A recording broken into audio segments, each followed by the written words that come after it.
Cuando hube concluido todos estos arreglos y henchido la cámara de aire condensado, como acabo de explicar, eran las 9 menos 10.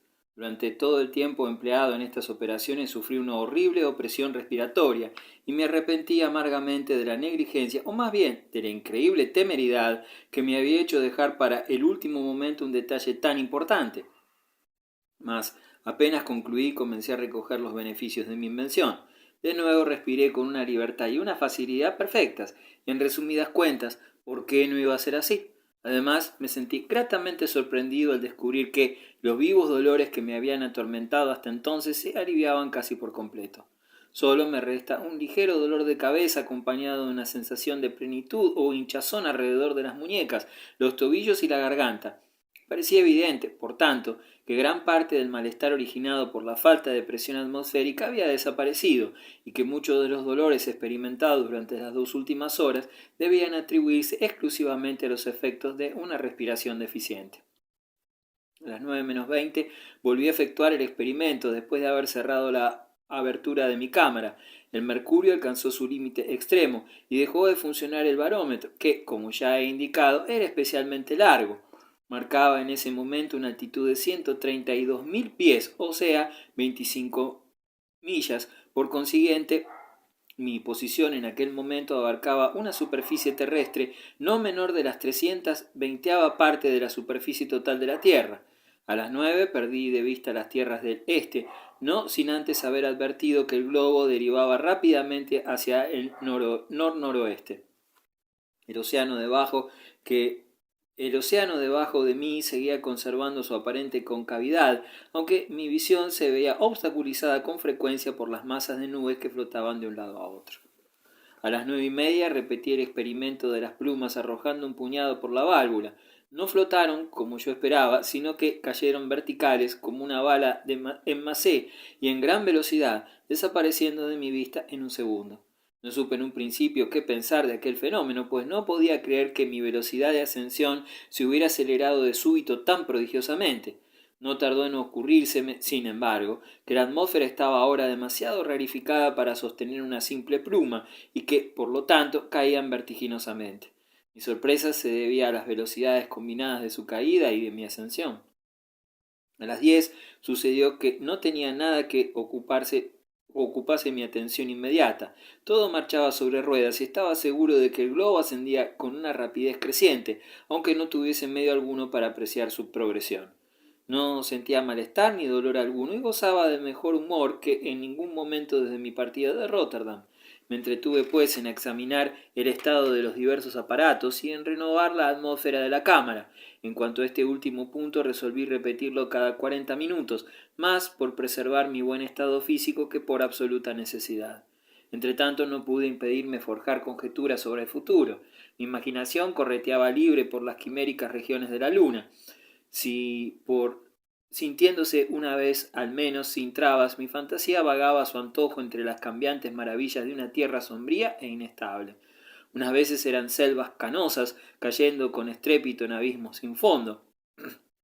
Llegaba luego a las tranquilas soledades del mediodía, donde jamás penetraba el soplo de la brisa, donde vastas praderas de amapolas y esbeltas flores como lirios se extendían hasta perderse de vista, por siempre mudas e inmóviles, y luego viajaba por otra región y penetraba en una comarca donde había un lago tenebroso y vago, limitado por nubes. Pero estas imágenes no eran las únicas que se posesionaban de mi cerebro. Horrores de índole más torva y aterradora se introducían en mi espíritu, estremeciendo las profundidades más recónditas de mi alma, con la mera suposición de su posibilidad. No podía, sin embargo, permitir a mis pensamientos que pesaran sobre mi ánimo. Los riesgos reales y palpables de mi viaje se bastaban para absorber por entero mi atención. A las 5 de la tarde, mientras me ocupaba de regenerar la atmósfera de la cámara, aproveché la ocasión para observar a la gata y sus crías a través de la válvula. La gata parecía sufrir otra vez mucho y no vacilé en atribuirlo a la dificultad que experimentaba para respirar. Respecto a mi experimento con los gatitos, había tenido un resultado muy extraño. Como es natural, yo había esperado verlos manifestar alguna sensación de dolor, aunque en grado menor que su madre. Esto hubiera bastado para confirmar mi teoría sobre la resistencia habitual a la presión atmosférica, Por tanto, no estaba preparado para descubrir tras un minucioso examen que gozaban de excelente salud, respiraban con gran facilidad y con perfecta regularidad, y no revelaban el menor indicio de sufrimiento. La única explicación posible consistía en ampliar mi teoría y suponer que la atmósfera circundante, harto rarificada, no era quizás en contra de lo que había supuesto químicamente insuficiente para las funciones vitales, y que una persona nacida en ese medio podría acaso respirar sin molestias, mientras que, al descender a los estratos más densos, en las proximidades de la Tierra, soportaría dolores análogos a los que yo había padecido poco antes. Nunca he dejado de lamentar con un profundo dolor que un desgraciado accidente me separara en ese momento de mi pequeña familia de gatos, privándome del medio de profundizar en esta cuestión. Al pasar por la válvula mi mano con una taza llena de agua para la gata, la manga de mi camisa se enganchó en el lazo que sostenía el cestillo y con el golpe lo desprendió del botón. Si la cesta se hubiera evaporado en el aire, no habría dejado de verla de manera tan brusca e instantánea. En realidad no transcurrió ni una décima de segundo entre el instante en que el cestillo se desprendió y su desaparición absoluta. Mis buenos deseos lo acompañaron hacia la tierra, aunque, como es lógico, no abrigara la menor esperanza de que la gata o sus hijos vivieran para contar lo que les había ocurrido. A las 6 vi una gran porción de la superficie de la tierra hacia el este, sumida en espesa sombra que avanzaba incesante con gran rapidez. Por fin, a las 7 menos 5, toda la superficie visible quedó envuelta en las tinieblas de la noche. Con todo, pasó bastante tiempo hasta que los rayos del sol poniente dejaron de iluminar el globo, y esta circunstancia, que por supuesto había previsto, no dejó de causarme gran placer. Era evidente que al amanecer contemplaría el astro luminoso varias horas antes que los ciudadanos de Rotterdam, a pesar de que se hallaban situados mucho más cerca que yo del este, y que, así, día tras día, a medida que alcanzase altura, gozaría de la luz solar durante un periodo cada vez más largo. Entonces decidí redactar un diario de viaje, registrando la crónica diaria de 24 horas consecutivas sin tener en cuenta los intervalos de oscuridad. A las 10, sintiendo llegar el sueño, resolví acostarme por el resto de la noche, pero entonces se ofreció a mi mente una dificultad que se me había escapado hasta el último momento. Si me ponía a dormir, como pensaba, ¿cómo renovar el aire de la cámara mientras tanto? Era imposible respirar aquella atmósfera más de una hora, y aunque este plazo pudiera ampliarse hasta 1 hora y cuarto, podían seguirse las más deplorables consecuencias. La reflexión del dilema me causó no poca inquietud, y apenas se me creerá si digo que, después de tantos riesgos como había pasado, el asunto me parecía tan grave como para renunciar a toda esperanza de poner feliz término a mi propósito y decidirme a iniciar el descenso. La vacilación, empero, fue sólo momentánea.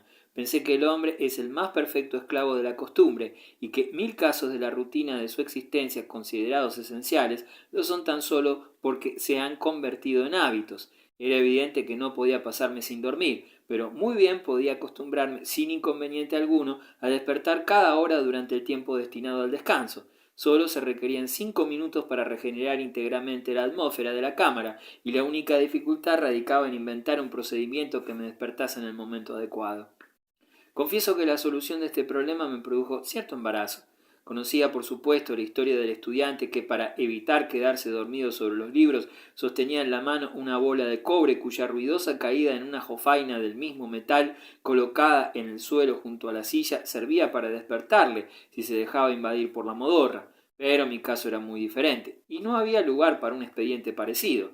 No se trataba de permanecer despierto, sino de despertar a intervalos regulares. A la postre imaginé el siguiente remedio, que, por simple que parezca, fue saludado por mí en el momento de su descubrimiento como una invención comparable a la del telescopio, la máquina de vapor o la imprenta. Debo hacer observar, ante todo, que el globo, a la altura entonces alcanzada, proseguía subiendo en línea recta de la manera más regular, y que la barquilla lo acompañaba con una estabilidad tan perfecta que hubiera sido imposible registrar la más leve oscilación. Esta circunstancia me favoreció considerablemente en la ejecución de mi plan. La provisión de agua había sido embarcada en barriles de 5 galones cada uno, sólidamente estivados en el interior de la barquilla. Solté uno de ellos y, con 2 gotas que até apretadas al reborde del mimbre y con 2 sogas que até apretadas al reborde del mimbre, de modo que cruzasen la barquilla paralelas y a un pie de distancia entre sí para que formaran una especie de soporte, puse el barril encima y lo sujeté en posición horizontal. A unas 8 pulgadas por debajo de las cuerdas y a unos 4 pies del fondo de la barquilla, fijé otro soporte de madera fina utilizando el único trozo de que disponía. Sobre este último, y justamente debajo de uno de los extremos del barril, puse un pequeño pichel de barro. Practiqué entonces un orificio en el fondo del barril al que adapté una cuña cónica de madera blanda. Empecé a ajustar y aflojar el tapón hasta que el agua, resumando por el orificio y cayendo en el pichel inferior, lo llenara hasta el borde en 60 minutos. En cuanto a esto, pude calcularlo fácilmente observando hasta qué punto se llenaba en un periodo dado. Una vez dispuesto debidamente el resto del plan, resulta obvio. Situé mi lecho en el piso de la barquilla de tal modo que, acostado, mi cabeza se hallaba inmediatamente bajo la boca del pichel. Al cabo de una hora, éste se llenaría por completo, y al rebosarlo haría por la boca situada ligeramente más abajo del nivel del borde. Era evidente que el agua, cayendo así desde una altura de 4 pies, me daría en la cara y me despertaría instantáneamente, por más profundo que fuera el sueño. Eran ya las 11, cuando ultimé mis preparativos y me acosté, lleno de confianza en la eficacia de mi invento, y no quedé defraudado. Cada 60 minutos fui despertado puntualmente por mi fiel cronómetro y cada vez no lo olvidé vaciar el pichel en la boca del barril mientras hacía funcionar el condensador. Luego volví a dormir. Estas interrupciones regulares del sueño me causaron menos fatiga de la que había previsto, y cuando por último me levanté al día siguiente eran las 7 y el sol había alcanzado ya varios grados sobre la línea de mi horizonte. 3 de abril. Comprobé que el globo había alcanzado una altura inmensa y que la convexidad de la Tierra podía divisarse con toda claridad. Por debajo de mí, en el océano, había un semillero de puntos negros que indudablemente eran islas. Sobre mi cabeza el cielo era de un negro azabache y se veían brillar las estrellas. En realidad esto ocurría desde el primer día de vuelo. Muy lejos, hacia el norte, divisé una línea o delgada faja blanca y sumamente brillante en el borde mismo del horizonte, y no vacilé en suponer que se trataba del límite austral de los hielos del mar polar. Mi curiosidad se avivó, pues confiaba en avanzar más hacia el norte y acaso en cierto momento encontrarme situado justamente sobre el polo. Entonces deploré que mi gran altitud me impidiera realizar observaciones minuciosas, pero de todas formas quedaban muchas observaciones por descubrir. Nada extraordinario ocurrió por otra parte durante ese día. Los instrumentos funcionaron con perfecta regularidad y el globo prosiguió su ascenso sin ninguna vibración perceptible. El frío era tan intenso que me obligó a ponerme un gabán. Cuando las tinieblas cubrieron la tierra, me acosté, aunque a la luz solar siguió brillando varias horas sobre mí. Mi reloj de agua cumplió su deber y dormí hasta la mañana siguiente con las interrupciones periódicas ya señaladas. 4 de abril. Me he levantado lleno de salud y de humor alegre, quedando asombrado por el singular cambio operado en el aspecto del océano. En vez de azul intenso que mostraba hasta el día de ayer, era ahora de un blanco grisáceo y de un brillo insoportable. La convexidad del mar resultaba tan evidente que las masas de sus aguas más distantes parecían precipitarse en el abismo del horizonte. Por un momento presté oído buscando los ecos de aquella inmensa catarata. Las islas no eran ya visibles, bien porque mi creciente elevación las hubiera alejado de mi vista, aunque no sabría decirlo, me inclinaba a esta última hipótesis. La faja de hielo al norte se percibía cada vez con mayor nitidez, el frío disminuyó en su intensidad, no ocurrió nada importante y pasé el día leyendo, pues no había olvidado proveerme libros. 5 de abril. Contemplé el singular fenómeno de la salida del sol, mientras casi toda la superficie visible de la Tierra seguía envuelta en tinieblas. Aun así, la luz comenzó a esparcirse por la superficie y otra vez divisé la línea de hielos por el norte. Se la veía muy nítida y su tono era mucho más oscuro que las aguas del océano. Evidentemente me estaba acercando a ella con gran rapidez. De nuevo me pareció distinguir una faja de tierra hacia el este y también otra hacia el oeste, pero no pude comprobarlo. Nada importante aconteció durante el día. Me acosté temprano.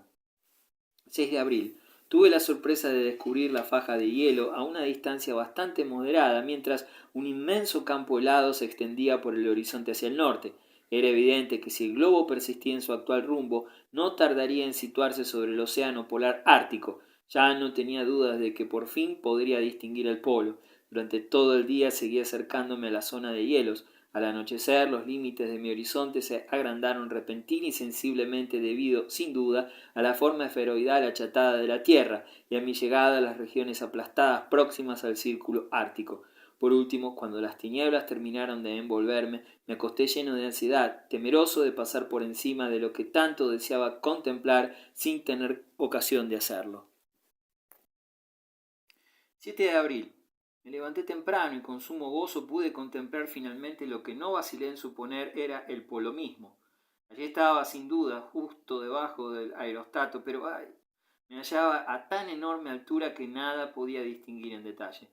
A juzgar por la progresión de las cifras indicadoras de las distintas altitudes en los diferentes periodos de las 6 a.m. del 2 de abril hasta en las 9 menos 20 a.m. del mismo día, momento en el cual el barómetro llegó a su tope, podía deducirse que en este momento, a las 4 de la mañana del 7 de abril, el globo había alcanzado una altitud no menor de 7.254 millas sobre el nivel del mar.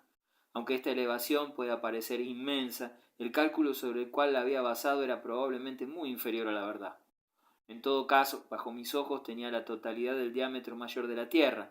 Todo el hemisferio norte se extendía a mis pies como una carta en proyección ortográfica. El gran círculo del ecuador formaba el límite de mi horizonte.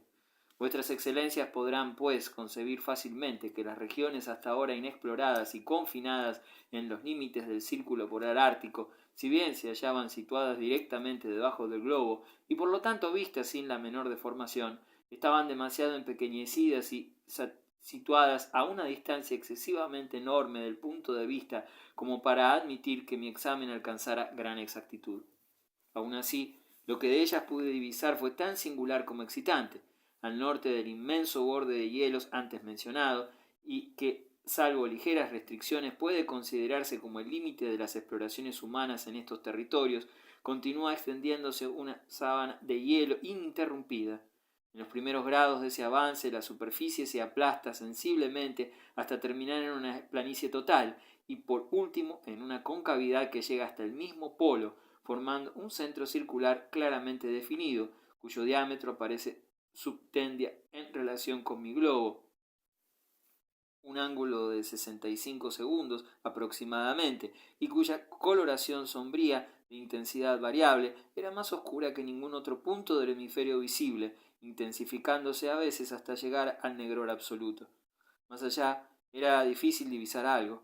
A mediodía la circunferencia de aquella cavidad central había decrecido a mis ojos y a las 7 de la tarde había desaparecido de mi vista, pues el globo, sobrepasando el borde occidental de los hielos, avanzaba rápido hacia el ecuador.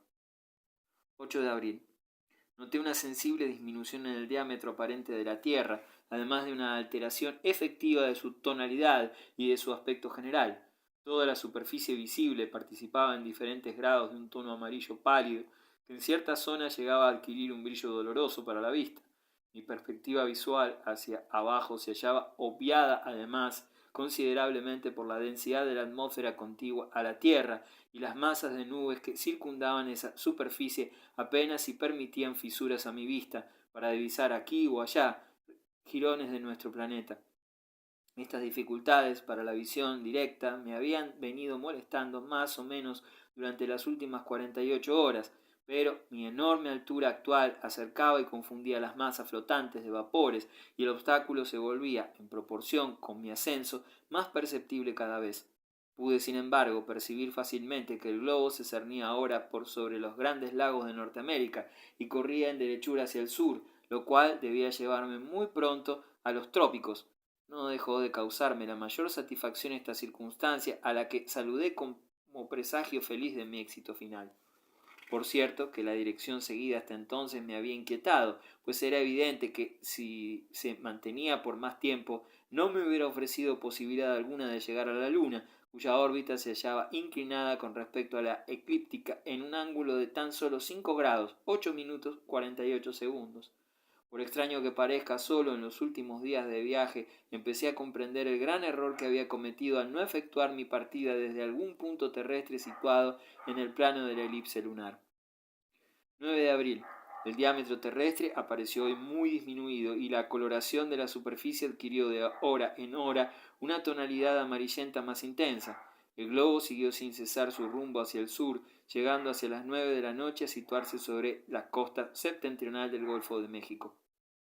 10. Alrededor de las 5 de la mañana fui bruscamente despertado por un fuerte estallido, un estruendo aterrador cuyo alcance no he podido explicarme. Duró muy poco, pero me bastó para comprender que en nada se parecía a ningún ruido terrestre de lo que había oído hasta ahora. Inútil es decir que quedé sumamente alarmado, atribuyendo aquel ruido en el primer momento a un desgarrón del globo, pero examiné todos mis aparatos atentamente sin descubrir en ellos ninguna avería. Pasé gran parte del día reflexionando sobre tan extraordinario accidente, mas no pude llegar a ninguna explicación. Me acosté insatisfecho en un estado de gran ansiedad y excitación.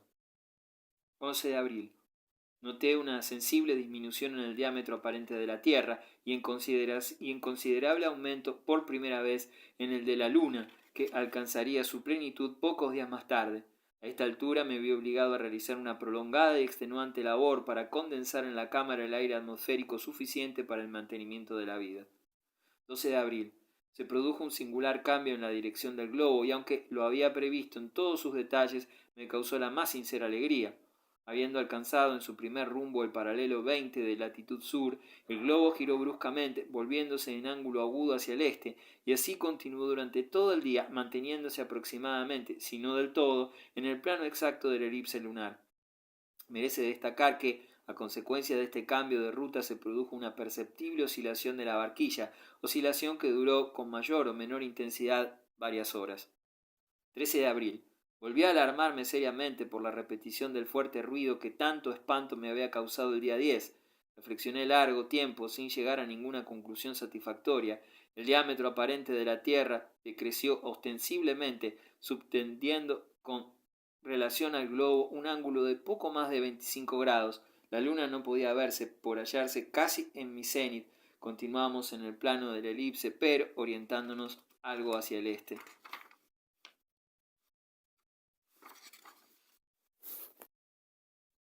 14 de abril. Disminución rapidísima del diámetro aparente de la Tierra.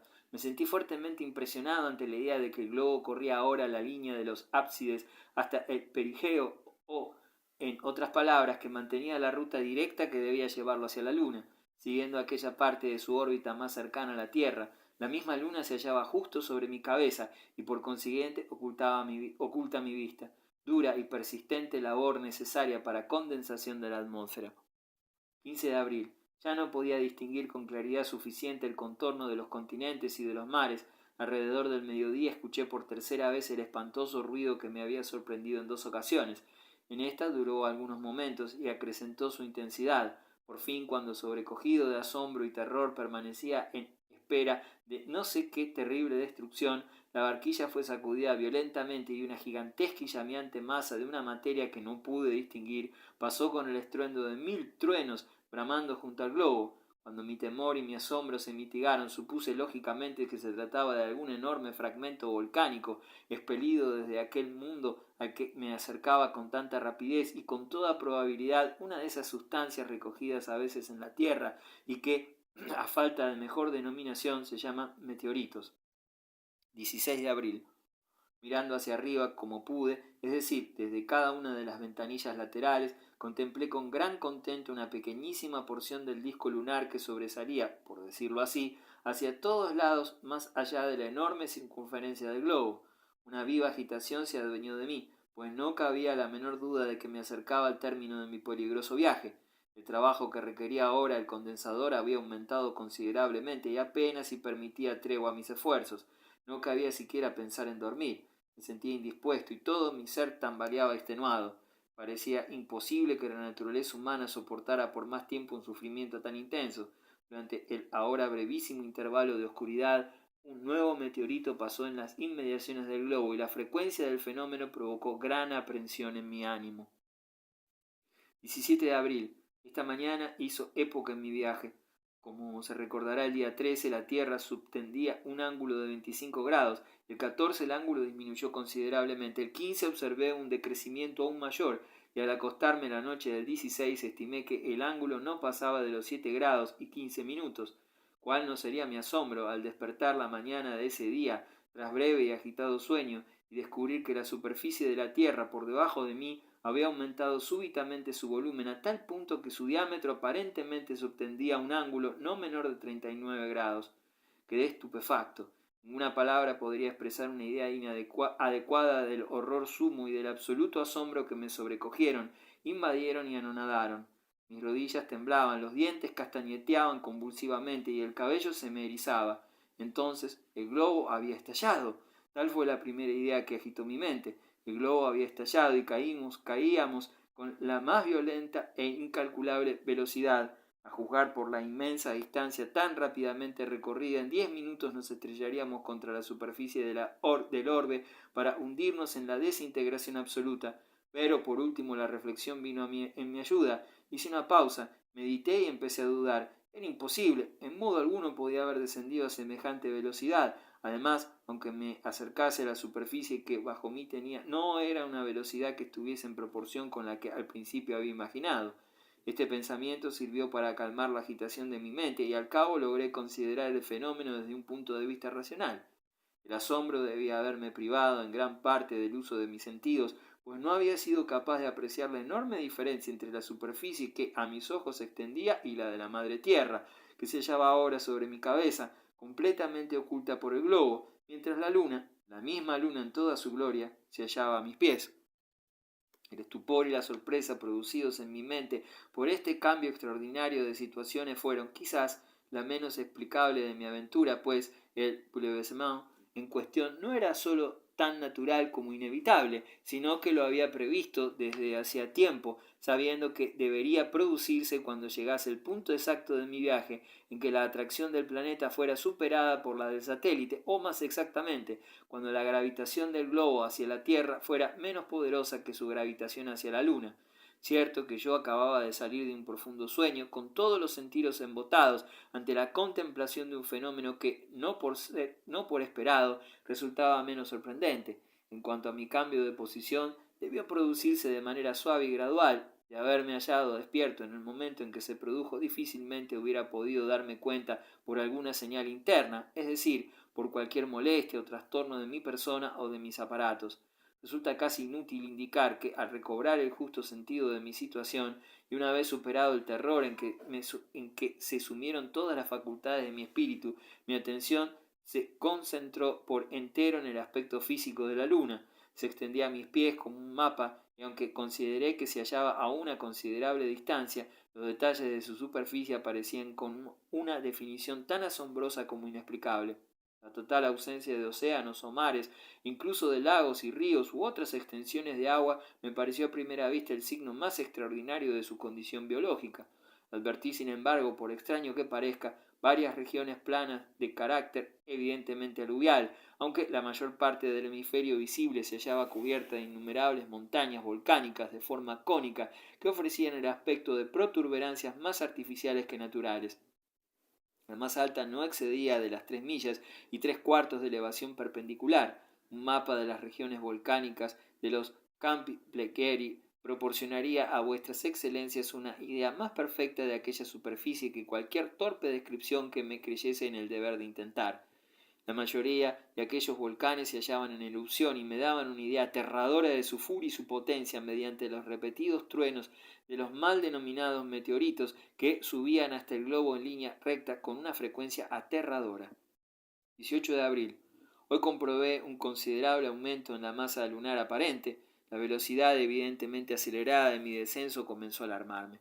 Como se recordará, en la primera fase de mis especulaciones sobre la posibilidad de llegar a la Luna, había contado con la existencia en su proximidad de una atmósfera cuya densidad se correspondiese con la masa del planeta. Todo ello pese a las numerosas teorías contrarias y a despecho de la incredulidad general sobre la existencia de una atmósfera lunar. Pero además de lo que ya he indicado en relación con el cometa de Encke y la luz zodiacal, mi opinión se vio consolidada por ciertas observaciones de Mr. Jordater y de Lilienthal. Este sabio observó la luna de 2 días y medio por la noche, poco después de ponerse el sol, y antes de que la parte oscura se hiciera visible, y continuó observándola hasta que fue perceptible. Los 2 cuernos parecían afilarse en una especie de prolongación, cuya extremidad estaba débilmente iluminada por los rayos solares, antes que ninguna porción del hemisferio en sombras fuese visible. Poco tiempo después, todo el limbo oscuro quedó iluminado. Esta prolongación de los cuernos más allá del semicírculo debía provenir de la refracción de los rayos solares por la atmósfera de la Luna, según pensé. Calculé asimismo que la altura de la atmósfera, capaz de refractar en el hemisferio sombreado luz suficiente para producir un crepúsculo más luminoso que la luz reflejada por la Tierra, cuando la Luna se halla a unos 32 grados de su conjunción, era de 1356 pies, por lo cual supuse que la altura máxima capaz de refractar el rayo solar era de 5376 pies. Mis ideas sobre este asunto se vieron también confirmadas por un pasaje del volumen 82 de las Actas Filosóficas, donde se declara que, a raíz de una ocultación de los satélites de Júpiter por la Luna, el tercero desapareció después de haberse mostrado confuso durante 1 o 2 segundos y que el cuarto dejó de ser visible al aproximarse al limbo.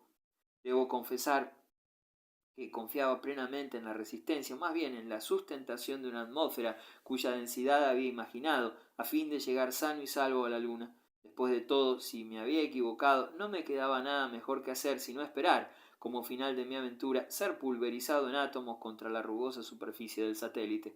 La distancia que me separaba de la Luna era relativamente insignificante, mientras que el trabajo que me daba el condensador no había decrecido en absoluto, y no advertía ni por asomo indicios de que el enrarecimiento del aire comenzara a disminuir. 19 de abril. Esta mañana, con gran alegría por mi parte, cuando la superficie de la Luna se hallaba aterradoramente cerca y mis inquietudes alcanzaban la exasperación, observé a eso de las 9 que la bomba del condensador daba muestras evidentes de una alteración atmosférica. A las 10 tenía sobradas razones para pensar que su densidad había aumentado de modo considerable. A las 11 el aparato requería poco trabajo y al mediodía, con cierta vacilación, me aventuré a destornillar el torniquete. Al comprobar que nada desagradable ocurría, abrí la cámara de caucho y la arrollé a los lados de la barquilla. Como era de esperar, un violento dolor de cabeza acompañado de espasmos fue la secuela inmediata de tan peligroso y precipitado experimento. Pero aquellos y otros trastornos respiratorios no eran tan grandes como para arriesgar mi existencia. Decidí aguantar lo mejor posible, en la seguridad de que desaparecerían paulatinamente al acercarme a las capas inferiores más densas. Con todo, nuestro acercamiento a la Luna proseguía sumamente impetuoso y pronto me sentí muy alarmado. Si bien no me había equivocado de suponer una atmósfera de densidad proporcionada al volumen del satélite, había errado al creer que dicha densidad, aún la más próxima a la superficie, resultaba adecuada para soportar el gran peso de la barquilla del aerostato.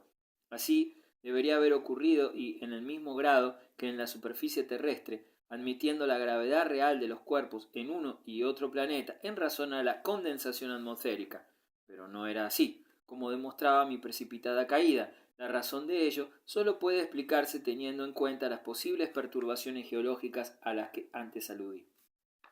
Sea como fuere, me hallaba cerca del planeta y bajando a terrible velocidad. Sin perder un instante, arrojé por la borda todo mi lastre, luego los barriles de agua, el aparato condensador, la cámara de caucho y por último los demás objetos contenedores en la barquilla, pero de nada me sirvió. Continuaba cayendo con horrible rapidez y me hallaba apenas a media milla del suelo. Como último recurso y después de arrojar mi chaqueta, el sombrero y las botas, desprendí del globo la propia barquilla, que era considerablemente pesada, y haciéndome entonces a la red con mis manos, tuve apenas tiempo de observar que toda la comarca, hasta donde mi vista alcanzaba, se hallaba sembrada de pequeñas construcciones, antes de precipitarme de cabeza en el corazón mismo de una fantástica ciudad, y en medio de una enorme multitud de diminutos seres feísimos, que en vez de prestarme ayuda se quedaron como un montón de idiotas, sonriendo de la manera más estúpida y mirando de reojo al globo y a mí mismo.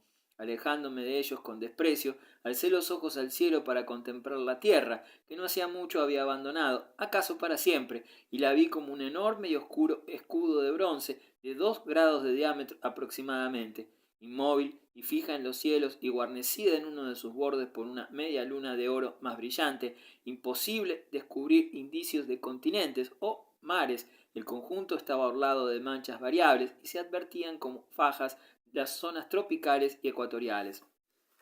Así, Con permiso de vuestras excelencias y tras una serie de grandes angustias, peligros inauditos y salvamentos sin par, llegué 19 días después de mi partida de Rotterdam, sano y salvo al término del más extraordinario de los viajes y el más memorable jamás cumplido, comprendido o concebido por ningún habitante de la tierra. Pero en realidad mis aventuras están por relatar. Si sin esfuerzo podrán imaginar vuestras excelencias que tras 5 años de residencia en un planeta no solo interesante por sus características propias, sino doblemente interesante por su íntima relación en calidad de satélite con el mundo habitado por el hombre, me hallo en posesión de conocimientos destinados confidencialmente al Colegio de Astrónomos del Estado, harto más importantes que los detalles, más por maravillosos que sean, del viaje tan satisfactoriamente concluido. Esta es, en suma, la cuestión. Tengo muchísimas cosas que daría a conocer con el mayor gusto, mucho que decir del clima del planeta, de sus asombrosas alternativas de calor y frío, de la implacable y adolorosa luz solar, que dura una quincena, y la frigidez más que polar que domina las siguientes, de esa traslación constante de la humedad que se realiza por destilación, como en el vacío, desde el punto situado por debajo del sol hasta el más lejano, de las zonas variables de agua corriente, de las gentes en sí, de sus maneras, costumbres e instituciones políticas, de su peculiar constitución física, de su fealdad, de su carencia de orejas, apéndices superfluos en una atmósfera tan extrañamente modificada, de su consiguiente ignorancia del uso y propiedades del lenguaje, del singular método de intercomunicación que sustituye a la palabra, de la incomprensible relación entre cada individuo lunar con algún habitante de la Tierra, relación análoga y sometida a la de las esferas del planeta y del satélite, y por medio de la cual las vidas y destinos de los habitantes de uno están enlazados con las vidas y destinos de los habitantes del otro.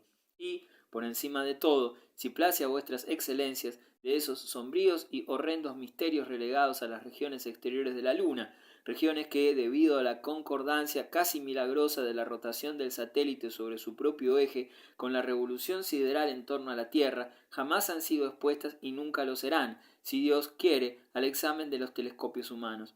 Todo esto y más, mucho más, me hubiera gustado narrar detalladamente, pero, para ser breve, debo reclamar mi recompensa. Aspiro a regresar al seno de mi familia y de mi hogar, y como premio a la luz que puedo arrojar sobre importantísimas ramas de las ciencias físicas y metafísicas, me permito solicitar, por mediación de vuestra honorable corporación, me sea perdonado el crimen que cometí al partir de Rotterdam, la muerte de mis acreedores. Tal es el objeto del presente comunicado. Su portador, un habitante de la luna, a quien he convencido y adiestrado para que sea mi mensajero en la tierra, esperará la decisión que plazca hacer a vuestras excelencias y regresará a mí con el perdón solicitado, si de algún modo es posible obtenerlo. Tengo el honor de saludar respetuosamente a vuestras excelencias, vuestro humilde servidor, Hans Pfaall.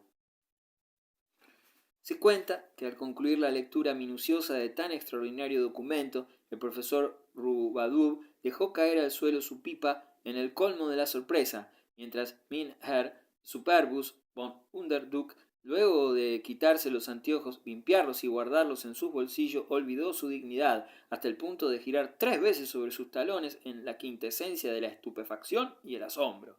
No cabía la menor duda de que se concedería el perdón. Así al menos lo prometió con un rotundo juramento el profesor Rubadub, y así lo pensó por último el ilustre von Underduk, que cogió del brazo a su colega y sin decir palabra se lo llevó hacia su casa para deliberar sobre las medidas convenientes. Ya en la puerta de la morada del burgomaestre, el profesor se aventuró a sugerir que, como el mensajero había creído prudente desaparecer, mortalmente aterrado sin duda por el aspecto salvaje de los burgueses de Rotterdam, de muy poco serviría el perdón, ya que solo un lunático se atrevería a intentar un viaje semejante. El burgomaestre asintió ante la evidencia de esta observación, y el asunto se dio por concluido. No ocurrió igual con los rumores y conjeturas. La publicación de la carta dio origen a toda clase de murmuraciones y pareceres. Hubo algunos supersabios que llevaron su ridiculez al extremo de afirmar que el asunto era tan solo superchería, pero creo que superchería es, entre esa estofa de gente, todo lo que excede el nivel de su comprensión. Por mi parte, no alcanzo a imaginar en qué datos fundamentaban semejante acusación.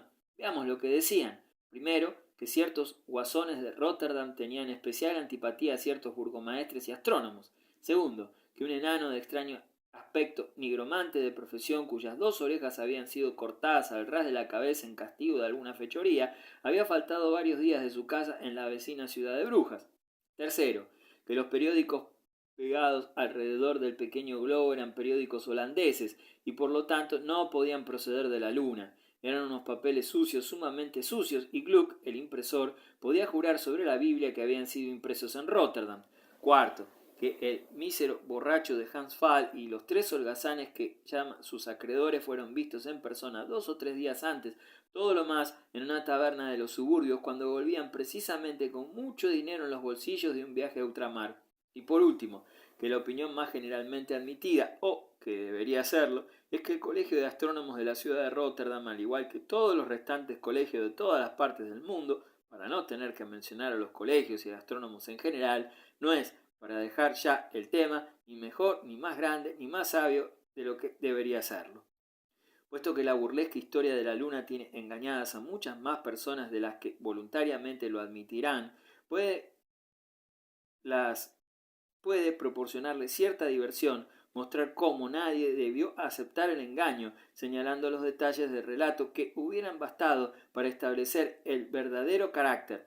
Por muy rica que fuera la imaginación desplegada en esta ingeniosa ficción, le falta la fuerza que le hubiera dado una atención más escrupulosa a los hechos y a las analogías generales, que el público se haya dejado engañar, aunque solo fuera un momento, demuestra tan solo la crasa ignorancia que impera en materia de temas astronómicos.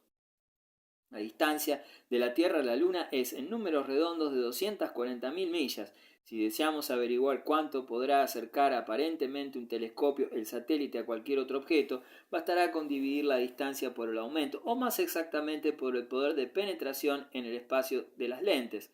Mr. Locke hace que sus lentes tengan una potencia de 42.000 millas. Si dividimos por esta cifra las 240.000 millas, la distancia real a la Luna, tendremos 5 millas y 5 séptimos como distancia aparente. Pero desde tan lejos ningún animal podría ser visto, y mucho menos los minuciosos detalles señalados por el relato. Mr. Locke afirma que Sir John Herschel llegó a ver flores, la papaverreas, etc., y que distinguió incluso el color y la forma de los ojos de los pájaros. Poco antes, sin embargo, él mismo hace notar que el telescopio no permitía percibir objetos de menos de 18 pulgadas de diámetro, pero aun esto, como ya he dicho, excede las posibilidades de su supuesta lente. Haremos observar de paso que este prodigioso telescopio había sido fabricado en la cristalería de los señores Harley y Grant en Dumbarton, pero el establecimiento de dichos señores había cerrado sus puertas varios años antes de la publicación de esa obra burlesca. En la página 13 del folleto editado, y al hablar sobre un fleco velludo sobre los ojos de cierta especie de bisonte, el autor dice: la aguda mente del doctor Herschel percibió acto seguido que se trataba de una invención providencial para proteger los ojos del bisonte contra las grandes variaciones de luz y oscuridad que afectan periódicamente a todos los habitantes de nuestra cara de la luna. Pero esto no puede considerarse como una agudísima observación del doctor. Los habitantes de nuestra cara de la Luna no conocen evidentemente la oscuridad absoluta, por lo que tampoco sufren las variaciones mencionadas. En ausencia del Sol, gozan de una luz procedente de la Tierra equivalente a la de 13 lunas llenas y despejadas. La topografía utilizada en el relato, hasta cuando se manifiesta concorde con la carta lunar de Blunt, difiere por completo de esta y de las cartas restantes, llegando a contradecirse groseramente con frecuencia. La rosa de los vientos se halla también en inexplicable confusión, pues el autor parece ignorar que en un mapa lunar no concuerda con los cuadrantes terrestres, es decir, que el este se halla a la izquierda, etc. Engañado quizás por títulos tan vagos como Mare Nubium, Mare Tranquillitatis, Mare Fecunditatis, etc., dados por los primitivos astrónomos a las regiones en sombra, Mr. Locke ha entrado en detalles acerca de océanos y grandes masas de agua en la Luna, siendo así que en el satélite no hay la menor presencia de agua, único punto este donde concuerdan todos los astrónomos, examinando los puntos limítrofes entre la luz y la oscuridad.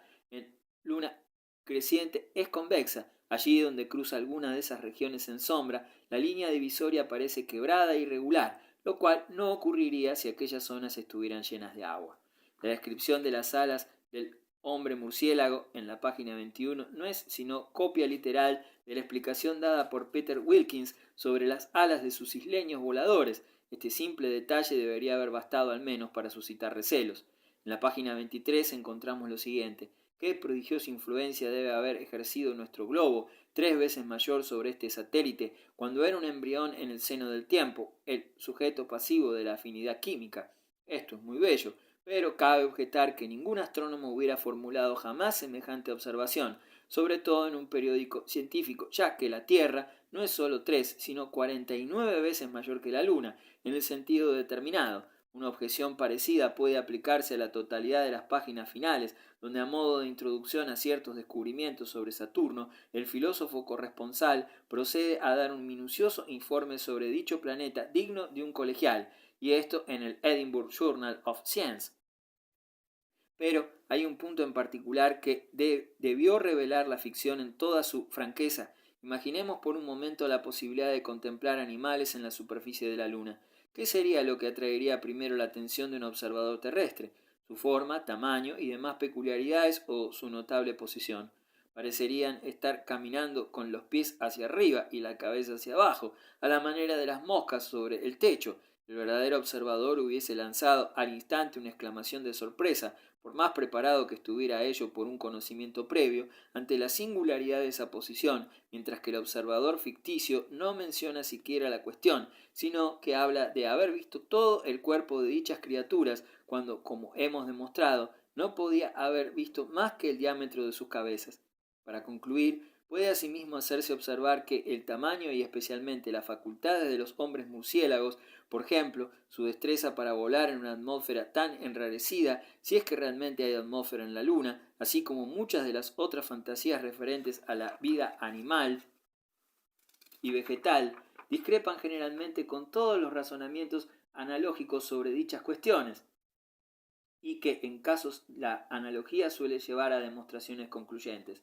Es preciso añadir que todas las sugerencias atribuidas a Brewster y Herschel al comienzo del relato sobre una transfusión de luz artificial a través del objeto focal de la visión, etcétera, etcétera, pertenecen a ese género de obras metafóricas que cabe situar adecuadamente bajo la denominación de galimatías.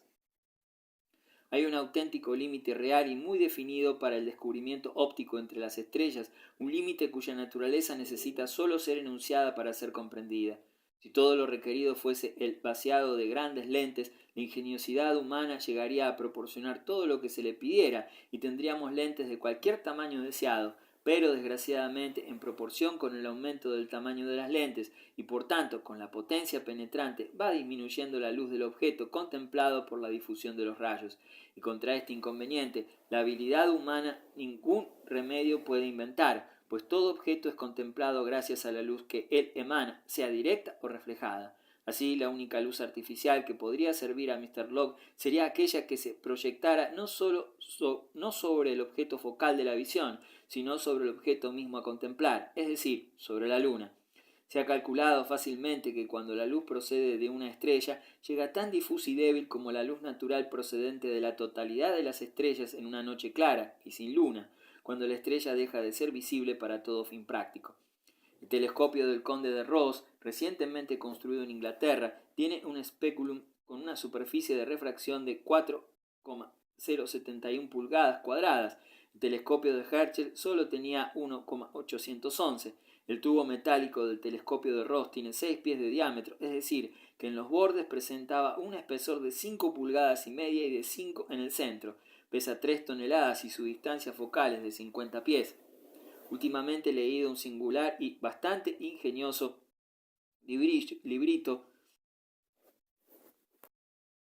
El autor afirma haber traducido el texto inglés de un tal Mr. Addison, aunque en sus declaraciones reina la mayor ambigüedad. Después de algunas aventuras inadecuadas, muy a la manera del Gil Blas, que ocupan las primeras 30 páginas, el autor refiere que, hallándose enfermo durante una travesía marítima, la tripulación lo abandonó junto a su esclavo negro en la isla de Santa Elena. Con objeto de aumentar las posibilidades de conseguir alimentos, ambos se separaron y vivieron lo más alejado posible el uno del otro. Esto les indujo a amaestrar unas aves a fin de valerse de ellas como de palomas mensajeras. Pronto las enseñaron a transportar paquetes de cierto peso que fue aumentando gradualmente. Por fin se les ocurrió unir las fuerzas de un gran número de pájaros con la intención de que transportaran por el aire al propio autor. A tal efecto idearon una máquina de la que encontramos una minuciosa descripción, completada por una voz fuerte que ilustra el libro, en el que vemos al señor González con traje de encajes y una voluminosa peluca montando a horcajadas en algo que se parece muchísimo a un palo de una escoba, del que tira una multitud de cisnes silvestres, atados por sus colas a la máquina. El principal suceso del relato del señor González proviene de un hecho que el lector ignorará hasta casi el final del volumen. Las garzas con quienes él tiene tanta familiaridad ya no son en realidad habitantes de Santa Elena, sino de la Luna. Desde tiempos inmemoriales tenían la costumbre de emigrar cada año a alguna comarca de la tierra, como es natural, y en la estación propicia volvían a su hogar. Cierto día en que el autor requirió sus servicios para un breve viaje, se vio inesperadamente arrebatado por los aires, llegando en breve tiempo al satélite. Una vez allí, y entre otras cosas singulares, el autor descubre que los selenitas son muy felices y se divierten con extraordinaria alegría, que carecen de leyes, que mueren sin dolor, que miden entre 10 y 30 pies de alto, que tienen un emperador llamado Irdonosur y que pueden dar saltos a una altura de 60 pies, tras lo cual, por estar libres de la influencia de la gravedad, pueden volar con ayuda de abanicos. No puedo evitar transcribir aquí una muestra de la filosofía general del volumen. Debo manifestaros, declara el señor González, la naturaleza del lugar donde me encontraba. Las nubes se hallaban bajo mis pies, o, si lo permitís, se esparcían entre la tierra y mi persona. En cuanto a las estrellas, como en ese lugar no existe la noche, presentaban la misma apariencia, no brillante, como es lo habitual, sino pálidas y muy arcanas, como la luna por la mañana, pero solo se veían unas pocas desde allí, aunque eran 10 veces más grandes, por lo que he podido juzgar de lo que parecen a los habitantes de la tierra. La luna, a la cual le faltaban 2 días para hallarse en plenitud, era de un inmenso tamaño.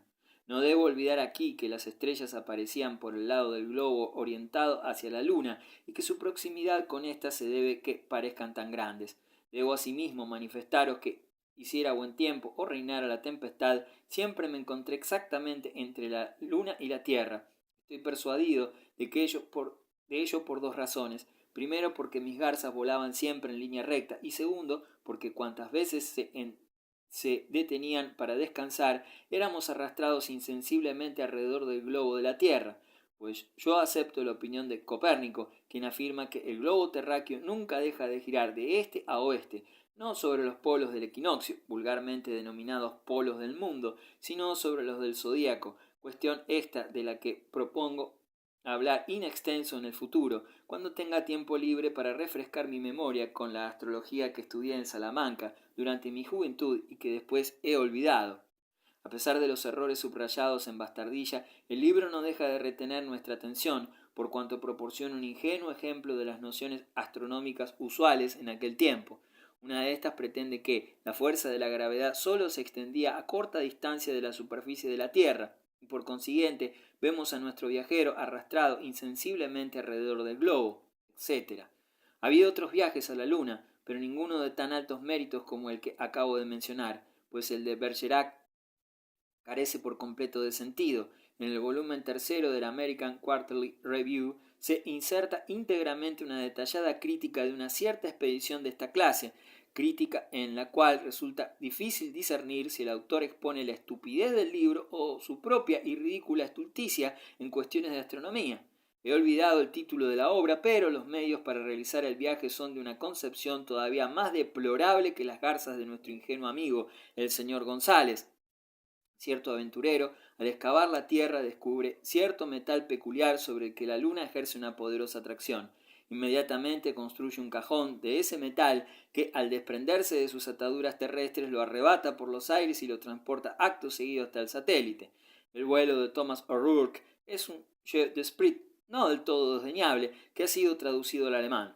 Thomas, el protagonista, era en realidad el guardabosques de un par irlandés, cuyas excentricidades dieron origen a la historia. El vuelo se efectúa sobre el lomo de un águila desde la montaña húngara, Hunger Hill, enorme sierra en la extremidad de la bahía de Bantry.